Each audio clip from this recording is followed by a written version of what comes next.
Vi skal i gang med at pakke en dagstursrygsæk.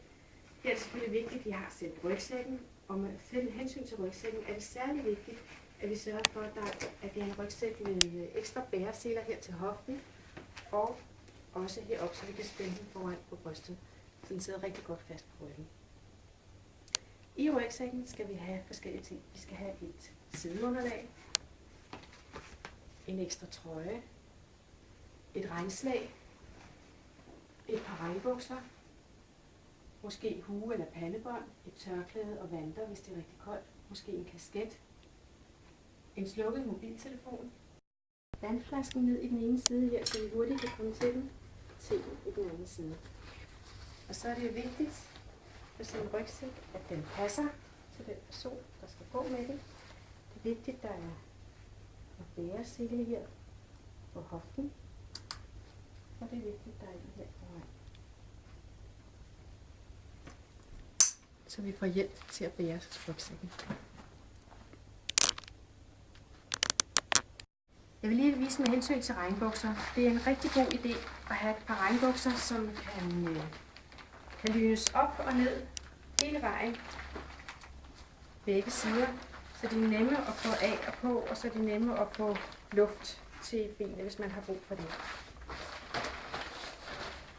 Med hensyn til regnslag går vi jo rigtig meget ind for, at det skal være et regnslag og ikke en regnjakke. Og det er fordi, et regnslag skal være hurtigt og nemt at pakke ud og tage over sig, og sådan så man samtidig kan have rygsækken med indenunder.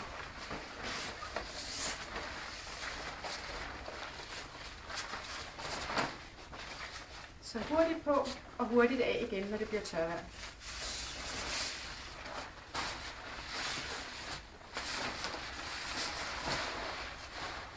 Det er også vigtigt med en god vindjakke. En vindjakke behøver ikke være en stor, tyk jakke. Det vigtigste er, at den er vindtæt og åndbar. Så har vi regnslaget til, hvis det skulle blive regnvejr. Her ser vi så taske C, vores soveudstyr. En fin, fast taske uden luft, som indeholder alle de ting, vi skal bruge til vores overnatning. Og jeg viser lige, hvordan tasken helst ikke skal se ud. Sådan en slatten taske med alt for meget luft og ekstra rum er ikke særlig praktisk og ikke særlig let at pakke væk. Så sådan skal den helst ikke se ud. Men nu vil jeg vise, hvad der skal være i tasken.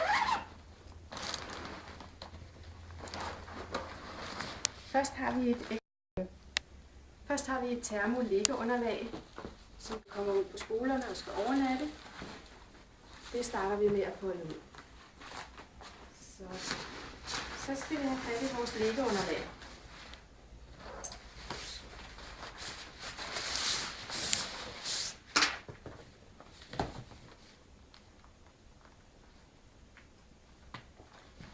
Et let cellerpustet læggeunderlag, som får lov der at folde sig ud lige så stille og roligt.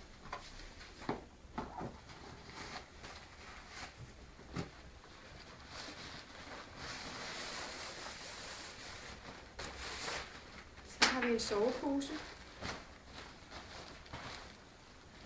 En sovepose i dag vejer ikke ret meget og fylder næsten ingenting, som I kan se. Og med soveposer gælder der det, at det er vigtigt, eller en god ting, at man sover måske uden noget tøj, fordi så kan man bedre holde varmen.